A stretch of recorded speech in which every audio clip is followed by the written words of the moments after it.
Iran की इस खतरनाक जंग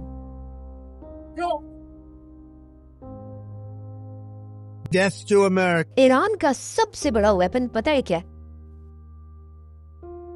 नहीं, एटम बम ने, बल्कि इस जंग में ईरान का सबसे बड़ा वेपन है द स्ट्रेट ऑफ हॉर्मुज।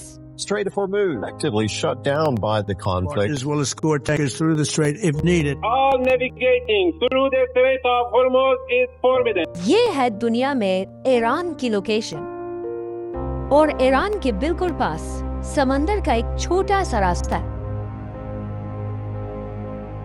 ये दिखने में तो छोटी सी जगह है, लेकिन असल में ये कोई आम रास्ता नहीं। Oil prices have been on a roller coaster. Important point, The strait is a major international shipping route for oil and gas. क्योंकि इस छोटे से रास्ते के आसपास सारी ऐसी कंट्रीज हैं जहां दुनिया में सबसे ज्यादा ऑयल पैदा किया जाता है। About 20% of global oil supplies are transported through the waterway.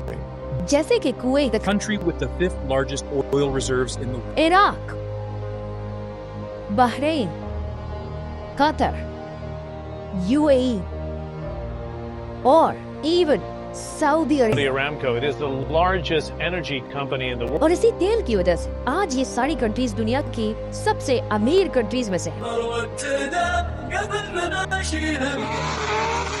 In countries में तेल प्रोड्यूस होने के बाद ये सारा का सारा तेल इसी समंदर के छोटे से रास्ते को क्रॉस करके पूरी दुनिया तक पहुंचता है, जिससे ये सारी कंट्रीज बहुत पैसा कमाती है, और फिर इसी तेल से पूरी दुनिया की इकोनॉमी चलती है। हर दिन इस रास्ते से 2 करोड़ से भी ज्यादा ऑयल बैरल्स गुजरते हैं। मतलब हर साल इस रास्ते से दुनिया में ट्रिलियंस ऑफ डॉलर्स का बिजनेस होता है। मतलब ये रास्ता दुनिया की इकोनॉमी के लिए सबसे ज्यादा इम्पोर्टेंट है। लेकिन इस रास्ते में एक बहुत बड़ा मसला है। इस रास्ते के बिल्कुल बीच में गुजरने के लिए एक बहुत ही तंग जगह है, और हर कश्ती को यहाँ से गुजर कर जाना लाजमी है। और ये छोटा सा रास्ता सिर्फ और सिर्फ 40 किलोमीटर है, और पिछले 40 साल से इस छोटे से रास्ते पर एक ही आदमी का कंट्रोल होता है, और वो है ईरान का सुप्रीम लीडर।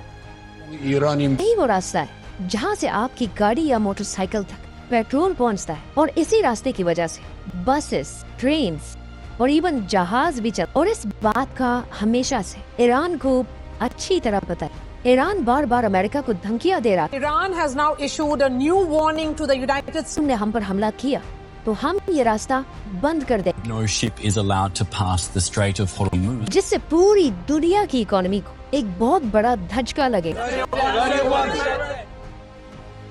लेकिन अमेरिका ईरान की धमकियों से रुका नहीं, बल्कि अमेरिका और इजराइल ने मिलकर अपनी पूरी ताकत से ईरान पर हमला कर दिया। और जंग शुरू होते इजराइल के 200 फाइटर जेट्स तेजी से ईरान की तरफ रवाना हुए, और ईरान के supreme leader ayatollah Ali Khamenei को शहीद कर दी। अपने सुप्रीम लीडर को खोने के बाद ईरान ने भी अमेरिका और इजराइल को जवाब देना शुरू किया। इजराइल के कई सिटीज पर मिसाइल्स फायर किए। इसके बाद ईरान अमेरिका के बेसिस पर भी हमले करने लगा। और आखिर अब जब ईरान का सुप्रीम लीडर फौत हो चुका था, ईरान ने अपनी तारीख का सबसे बड़ा वेपन निकाला, जो इससे पहले ईरान ने कभी नहीं किया था। अचानक ईरान के पास स्ट्रेट ऑफ हॉर्मुज से जितनी भी कश्तियां गुजर रही थी, अचानक इन बड़ी बड़ी समंदरी जहाजों के रेडियोस बजने लगे। इन रेडियोस पर ईरान की नेवी का मैसेज चल रहा था। Iran's Islamic Revolutionary Guard Corps, no ship in every type is not allowed to pass from the Strait of Hormuz. और अगर किसी ने भी इस रास्ते से गुजरने की कोशिश, ईरान की फौज के इस ऐलान के बाद इन बड़ी बड़ी कश्तियों ने स्ट्रेट ऑफ हॉर्मुज खाली कर दी। ये सारी कश्तियां अब तक स्ट्रेट ऑफ हॉर्मुज के पीछे फंस चुकी हैं, और इन कश्तियों में ऑयल के मिलियंस ऑफ बैरल्स पड़े हुए हैं, जिसकी वजह से आज कई कंट्रीज के पास आहिस्ता आहिस्ता ऑयल और गैस खत्म होने वाले हैं, और दुनिया की इकोनॉमी तेजी से गिर रही है। और बड़ी बड़ी कंट्रीज इंडिया, चाइना, जापान कि इकोनॉमीज भी हर्ट हुई है। स्ट्रेट ऑफ हॉर्मुज को ब्लॉकेड करने से भारत को सबसे ज्यादा नुकसान हो रहा है पूरी दुनिया में। पाकिस्तान में भी इसकी वजह से पेट्रोल आहिस्ता आहिस्ता खत्म होने वाला। हुकूमत ने पेट्रोल और डीजल की कीमत में इजाफा कर दिया। इसी तरह के हालात बांग्लादेश में भी है। Rich economies like Bangladesh. यही सब कुछ अफ्रीका में भी हो रहा है। Petrol prices have been adjusted upwards in Nigeria at least 3 times. और इवन यूरोप में भी ईरान के इस वेपन की वजह से पेट्रोल और गैस की कीमतें तेजी से बढ़ रही हैं। Since the beginning of this conflict, gas prices have risen by 50% and oil prices have risen by 27%. The 10 days of war have already cost European taxpayers 3 billion euros. मतलब ईरान ने अपनी सिर्फ कुछ ही कश्तियों से पूरी दुनिया की इकोनॉमी को इस वक्त कंट्रोल किया हुआ। यही नहीं बल्कि कहा जाता है ईरान ने इस स्ट्रेट ऑफ हॉर्मुज के नीचे बड़े बड़े माइंस लगाए हुए कि अगर कोई भी कश्ती ईरान की इजाजत के बगैर स्ट्रेट ऑफ हॉर्मुज के ऊपर से गुजरेगी और ये माइंस उस कश्ती को तबाह कर देंगे। और जिन कश्तियों ने इसके ऊपर से गुजरने की कोशिश की है ईरान ने उन पर हमला भी किया है। इन सारी कश्तियों को बंद करने के बाद ईरान ने दुनिया को एक ऑफर भी दी है कि अगर जो भी स्ट्रेट ऑफ हॉर्मुज से गुजरना चाहता है उसे बस एक छोटा सा काम करना होगा। उस कंट्री को अपने मुल्क से अमेरिका और इजराइल के एम्बेसडर्स को बाहर निकालना होगा।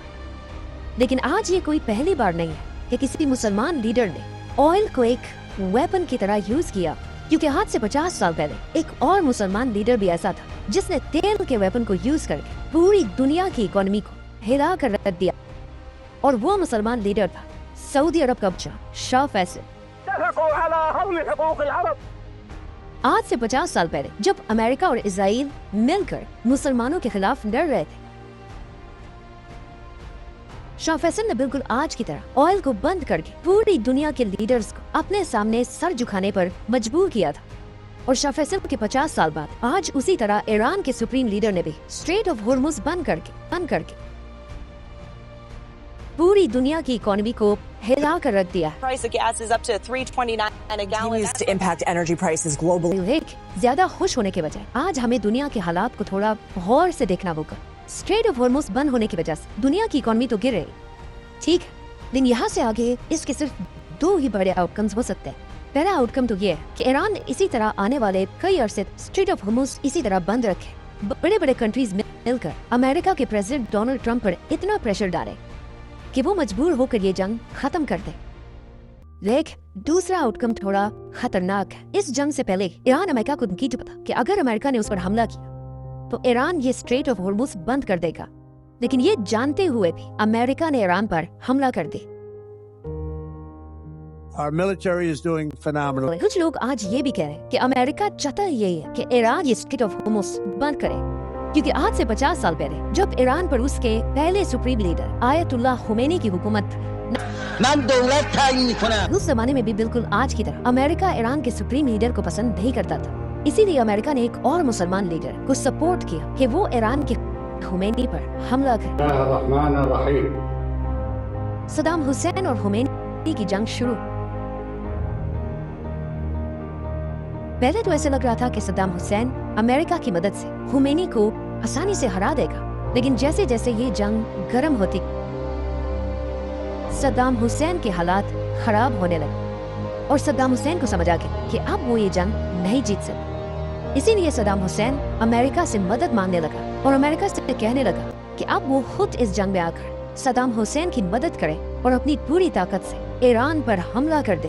अमेरिका भी ईरान पर हमला करना चाहता था, लेकिन किसी पर भी हमला करने के लिए अमेरिका को हमेशा एक बहाने की जरूरत होती है। इसीलिए अब अमेरिका और सद्दाम मिलकर एक प्लान बनाने लगे और आखिर उन्होंने ये प्लान बनाया कि सद्दाम स्ट्रेट ऑफ हॉर्मुज जितने भी ईरान की कश्तियां हैं उन सब पर हमला करके उन्हें तबाह कर, जिसे देखकर ईरान गुस्से में आए और सद्दाम से बदला लेने के लिए इस स्ट्रेट ऑफ हॉर्मुज को पूरी दुनिया के लिए बंद कर दे, जिससे पूरी दुनिया की इकोनॉमी गिरने लगे।